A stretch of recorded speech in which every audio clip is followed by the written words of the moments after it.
इस मॉड्यूल में हम बात करेंगे बढ़ते प्लांट्स की। ओके, तो इससे पहले कि आप सोचें कि मैं किसी लेटेस्ट साइ-फाई मूवी में जा रही हूँ, मैं आपको ले जाती हूँ 2 फेमस एग्जांपल्स पर जो आपको ये बढ़ते हुए प्लांट्स का कॉन्सेप्ट आसानी से समझाएंगे। एग्जांपल नंबर 1 रिवॉल्व करता है एक बहुत ही शाई प्लांट के आसपास जिसकी लीव्स टच होने पर तुरंत बंद होती है। आई एम श्योर आप जानते हैं ये किस प्लांट के बारे में है। यस, वो है बहुत सेंसिटिव, बहुत फेमस टच मी नॉट। तो क्यों करता है टच मी नॉट रिएक्ट इस तरह से टच को? साइंटिस्ट का कहना है ये अपने डिफेंस के लिए ऐसा करते हैं उन एनिमल्स से जो इन सबको खाना चाहते हैं। हालांकि मुझे इन्हें खाना नहीं है क्योंकि ये सारे एनिमल्स शायद एक फास्ट मूविंग प्लांट से डरते हो और वो एक लेस एक्टिव वाले को खाना चाहेंगे। एक और पॉसिबल एक्सप्लेनेशन ये है कि सडन मूवमेंट हार्मलेस इंसेक्ट को उससे हटा देगी। एग्जाम्पल नंबर 2 है एक प्लांट के बारे में जिसे आपने अगर देखा नहीं है तो उसके बारे में सुना जरूर होगा, वीनस फ्लाई ट्रैप। तो मैं इस बहुत फेमस कार्निवोरस प्लांट के बारे में एक फेमस मिथ बर्स्ट करने वाली हूँ। तो हालांकि इसका नाम वीनस फ्लाई ट्रैप है, ये जो चीज खाता है वो सिर्फ फ्लाइज ही नहीं है। इनफैक्ट उसका डाइट है अप्रोक्सीमेटली काफी interestingly 33% ants, 30% spiders, 10% beetles, 10% grasshoppers खाता है और 5% से कम फ्लाइंग इंसेक्ट्स भी। बेसिकली क्या होता है कि एक unassuming prey Venus flytrap के लोब्स पर क्रॉल करता है। लोब्स क्लोज इन करते हैं और न्यूट्रिएंट्स एक्सट्रैक्ट करते हैं उन इंसेक्ट से। फैसिनेटिंग चीज ये है कि प्लांट क्लोज नहीं होगा अगर उस पर रेन ड्रॉप्स गिरते हैं। ये इतना वेल अडेप्टेड है कि अगर सिर्फ 2 ट्रिगर हेयर सक्सेशन में टच होते हैं, यानी एक के बाद एक, मान लीजिए 20 सेकंड के अंदर, या अगर एक हेयर 2 बार रैपिड सक्सेशन में टच होता है तभी वो बंद होगा। काफी इंटरेस्टिंग है, राइट? तो शायद आप लोगों के पास मेरे लिए एक सवाल हो, इस वीनस फ्लाई ट्रैप का कलर ग्रीन है, ये इंसेक्ट क्यों खाता है? ये सिर्फ फोटोसिंथेसिस क्यों नहीं कर सकता? वेल, मैं आपको रीजन बताती हूँ, ये बहुत ही इंटरेस्टिंग है।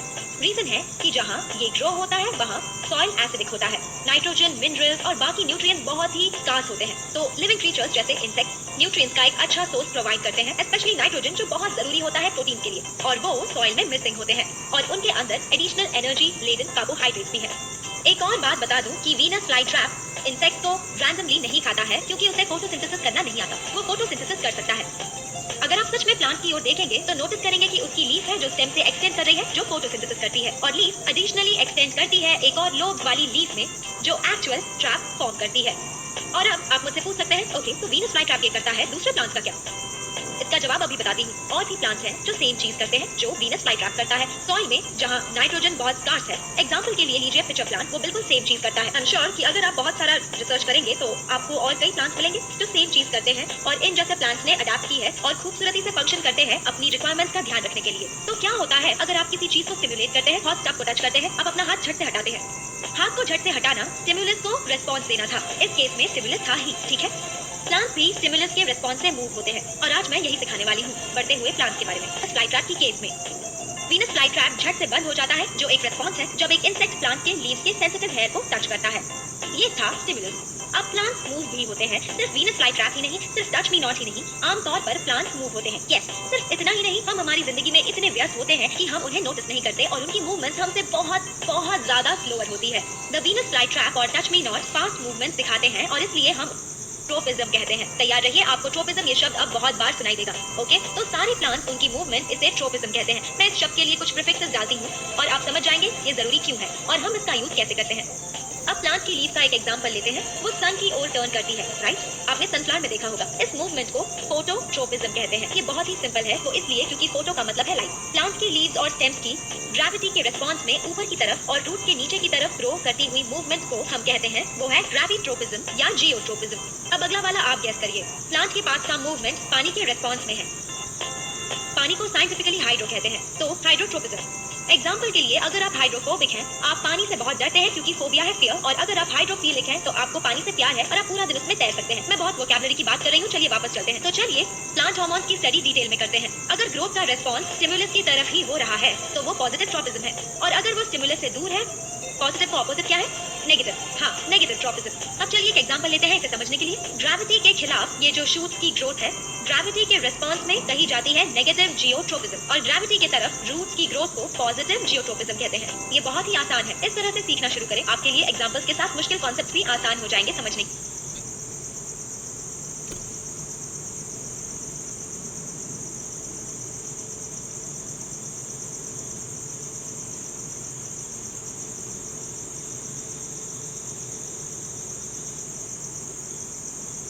नर्वस सिस्टम है और एक एंडोक्राइन सिस्टम है। हम लकी है। नर्वस सिस्टम इंफॉर्मेशन को भेजती है इलेक्ट्रिक इंपल्सेस के फॉर्म में, एंडोक्राइन सिस्टम डिफ्यूजन के द्वारा इंफॉर्मेशन रखती है। आपको ये पता है। लेकिन प्लांट्स का क्या वो हमारे जितने लकी है?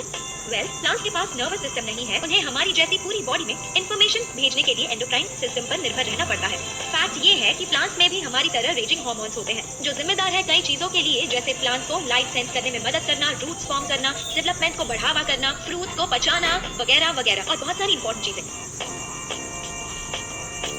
तो अब हम जो करने वाले हैं वो है मेन ऑर्गन्स के बारे में सीखना, जो प्लांट के अंदर होते हैं, जो है ऑक्सिन, साइटोकाइनिन, जिब्रेलिन, एथिलीन और एब्सिसिक एसिड। और इससे पहले कि ये नाम आपको बॉल द डैश लगे, मैं आपको इन नामों को याद रखने के लिए एक बहुत आसान तरीका देती हूँ। ठीक है, मैं चाहती हूँ कि आप इमेजिन करें, सोचिए बहुत सारे प्लांट्स के बारे में, बहुत सारे प्लांट्स। अब उसके आसपास एक एज ड्रॉप कर दीजिए। क्या है एक एज? वर्ड को ब्रेकअप कीजिए। A for auxin, C for cytokinin, A for abscisic acid, G for gibberellin and E for ethylene. ठीक है, मैं जानती हूँ कि ये सब बहुत ही डिफिकल्ट नेम्स हैं। एक बार आप इसे जान ले कि उनमें से हर एक क्या करता है, वो कितने स्पेशल है, तो आपके लिए ये आसान हो जाएगा। पहले वाले से शुरू करते हैं, सबसे कॉमन वाला ऑक्सिन। काफी लंबे समय तक साइंटिस्ट ने ऑब्जर्व किया कि प्लांट्स कुछ बहुत ही इंटरेस्टिंग चीज कर सकते थे। वो हमेशा लाइट की तरफ बेंड हो रहे थे। ये सच में इतना फैसिनेटिंग क्यों था? क्योंकि उनकी कोई आंखें नहीं थी, राइट? मेरा मतलब है प्लांट्स के पास मुझे नहीं लगता कोई भी आंखें हैं, पर फिर भी प्लांट सेंस और ग्रो कर पाते थे लाइट की डायरेक्शन में। तो एग्जैक्टली कैसे किया इसे इन इंटेलिजेंट प्लांट्स ने? ये सच में हुआ मोबाइल केमिकल की एक्शन द्वारा, जिसे ऑक्सिन कहते हैं। ओके, तो आपको बताती हूँ कैसे ये काम करता है। मान लीजिए कि आपके पास सन है। यहाँ सन की ये जो ब्राइट शाइनिंग लाइट है, ऑक्सिन मूव करता है स्टेम की शेडी साइड पर और वहाँ के सेल्स को एलोंगेट करता है ताकि स्टेम अब लाइट की तरफ बेंड कर सके। अब जब आपने इस तरीके से विजुअलाइज किया है, आप कभी नहीं भूलेंगे कैसे ऑक्सिन प्लांट को बेंड करता है सन के लाइट की तरफ। चलिए बात करते हैं नेक्स्ट हार्मोन की, अकेज। हमारे पास नेक्स्ट क्या है? सी फॉर साइटोकाइनिन। वर्ड को ब्रेक कीजिए। साइटो का मतलब है सेल, किनिन या काइनिन का मतलब है डिवीजन, सेल डिवीजन। तो क्या है फंक्शन साइटोकाइनिन का? यस, आपने सही सोचा, सेल डिवीजन। अब ये सेल डिवीजन इंपॉर्टेंट क्यों है? तो ऐसा है कि साइटोकाइनिन ऑक्सिन का क्राइम में पार्टनर है। दोनों के ही सिमिलर फंक्शंस हैं। ऑक्सिन मदद करेगा अनडायरेक्शनल ग्रोथ और रूट ग्रोथ में, लेकिन साइटोकाइनिन ज्यादा रिस्पॉन्सिबल है लैटरल ग्रोथ के लिए। अब क्या है लैटरल ग्रोथ? ग्रोथ जो कि स्ट्रेट नहीं है, अगर सिंपली कहा जाए तो ग्रोथ जो साइडवेज है। मैं आपको एक एग्जांपल देती हूँ। ये प्लांट है, आपको इस प्लांट में कौन सी ग्रोथ साइडवेज लगती है? हाँ, वो लीफ है। Secondary roots, secondary shoots. Cytokinin पाया जाता है उन जगहों में जहाँ सेल डिवीजन बहुत फास्ट होगा, जैसे सुपर फास्ट टिश्यू ग्रोथ, जैसे रूट्स, एम्ब्रियोज और फ्रूट्स में भी। हमारा नेक्स्ट लेटर क्या है? हाँ, ए, एब्सिसिक एसिड, एब्सिशन। इसका मतलब क्या है? ब्रेकिंग ऑफ या फॉलिंग ऑफ। लेकिन बुरी खबर है गाइस, क्योंकि एब्सिसिक एसिड ऐसा नहीं करता है। वो चीजें तोड़ने या गिराने में मदद नहीं करता। शुरू में एब्सिसिक एसिड के बारे में ऐसी गलत सोच थी। एब्सिसिक एसिड एक बहुत ही जरूरी चीज करता है, क्योंकि प्लांट्स एग्जैक्टली अपने यंग को नर्स नहीं कर सकते। ललाबाइज नहीं इंडिपेंडेंट होना पड़ता है कई सारी एनिमल बेबी से। इनफैक्ट ये जो सीड्स है अपना ध्यान रखने में इतनी अच्छी होती है कि वो ग्रो करना शुरू भी नहीं करती जब तक कंडीशन सही ना हो। सीड के अंदर का एब्सिसिक एसिड उसे डोरमेंट रखता है, सिंपल शब्दों में सोते रहना जब तक कंडीशन सही हो जाए उसे जर्मिनेट होने के लिए। ये एक बहुत बहुत जरूरी चीज है, ये सीड को इंडिपेंडेंट बनाता है। Next, G for gibberellin. मुझे इसकी आवाज पसंद है, जिब्रेलिन। वेल, वो भी ऑक्सिन के साथ काम करती है और वो उन्हें स्टेम एलोंगेशन में मदद करते हैं। ये काफी जरूरी है, आपको पता है। तो अब आपको पता है कैसे प्लांट हार्मोन प्लांट्स की मदद करते हैं, पर आप सोच रहे होंगे कि हमारी मदद कैसे करता है। कभी सीडलेस फ्रूट के बारे में सुना है? इस हार्मोन का ऑक्सिन के साथ एक और बहुत ही जरूरी इस्तेमाल है, और वो ये है कि वो लैब में सीडलेस फ्रूट्स प्रोड्यूस करते हैं, जैसे सीडलेस वाटरमेलन और सीडलेस ग्रेप्स। और अगर आपको टेक्निकल वर्ड चाहिए तो ये है पार्थेनोकार्पी, और ये एक बड़ा सा बिजनेस है। आखिरकार हमारे वर्ड का लास्ट लेटर ई, एथिलीन। एथिलीन मेरा फेवरेट हार्मोन है, क्योंकि इस हार्मोन की वजह से हमारे एप्पल्स इतने बढ़िया टेस्ट करते हैं। हाँ, एथिलीन ही है जो हमारे डिलीशियस फ्रूट्स राइपन करता है। सोचकर देखिए, जिंदगी बिना स्मूदीज और मिल्कशेक्स की। एथिलीन काम करता है इस चीज से, पॉजिटिव फीडबैक से। इसका क्या मतलब है? इसे एक एग्जांपल के साथ देखते हैं। अगर आप एक राइप एप्पल को अनराइप एप्पल के बंच के साथ रखेंगे, जल्द ही अनराइप वाले भी राइप हो जाएंगे। ऐसा होता है क्योंकि एथिलीन उनमें डिफ्यूज हो जाता है, और इसे हम कहते हैं पॉजिटिव फीडबैक। यानी थोड़े से एथिलीन की वजह से थोड़ा सा और एथिलीन रिलीज होता है, जिससे और भी ज्यादा एथिलीन रिलीज होता है, और ये होता जाता है, और आपको पता भी नहीं चलेगा कि कब आपके पास एक यमी राइप एप्पल्स की पूरी बास्केट आ गई है। तो आप इसका जूस बना सकते हैं। तो मैंने आपको जो भी बताया उस पर से मैं आपको डिफरेंस गेस करने दूंगी एथिलीन और दूसरे हार्मोन्स के बीच का। Any guesses? तो एथिलीन एक गैस है और वो प्लांट के बाहर डिफ्यूज होता है। हाँ, दूसरे हार्मोन्स की तरह नहीं जो प्लांट के बॉडी के अंदर रिलीज होते हैं, राइट? वो डिफरेंस काफी ऑब्वियस था।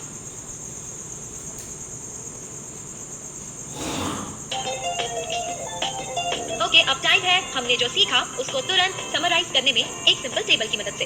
हमने रियलाइज किया कि प्लांट्स मूव कर सकते हैं, और वो सिर्फ दो रीजन के लिए मूव करते हैं। एक, कुछ उन्हें मूव कर रहा है, यानी स्टिमुलस की वजह से ग्रोथ, और दूसरा मूवमेंट, ग्रोथ के लिए। तो जब प्लांट्स मूव करने के लिए ग्रो करते हैं, वो ऐसा कई चीजों की वजह से करते हैं, जैसे लाइट जिसे फोटोट्रोपिज्म कहते हैं, वाटर कंटेंट जिसे हाइड्रोट्रोपिज्म कहते हैं, ग्रेविटी जिसे जियोट्रोपिज्म कहते हैं, और कभी-कभी केमिकल भी जिसे कीमोट्रोपिज्म कहते हैं। प्लांट्स हमारे जैसे लकी सोल्स नहीं है, उनके पास एक फुली फ्लेज्ड नर्वस सिस्टम नहीं है, वो रिलाई करते हैं कॉम्प्लेक्स केमिकल कम्युनिकेशन पर, CCC। ये केमिकल कम्युनिकेशन कुछ केमिकल कंपाउंड्स की वजह से होते हैं। वो और कोई नहीं है बल्कि आपके प्लांट हार्मोन्स या फिर फाइटो हार्मोन्स हैं, और वो हर तरह के रिएक्शंस की वजह से हैं, जैसे एक ऑक्सिन सेल एलोंगेशन के लिए, सेल डिवीजन के लिए साइटोकाइनेंस, लैब में सीडलेस फ्रूट्स प्रोड्यूस करने के लिए जिब्रेलिन्स, सेल डॉर्मेंसी के लिए एब्सिसिक एसिड, और हमारा सबसे फेवरेट एथिलीन जिससे फ्रूट्स राइपन होते हैं, और वेजिटेबल्स भी। अब ये सब आपके पास है एक केज में। और हाँ, प्लांट हार्मोन्स, मैं श्योर हूँ ये आपके लिए काफी ज्यादा सिंपल हो जाए।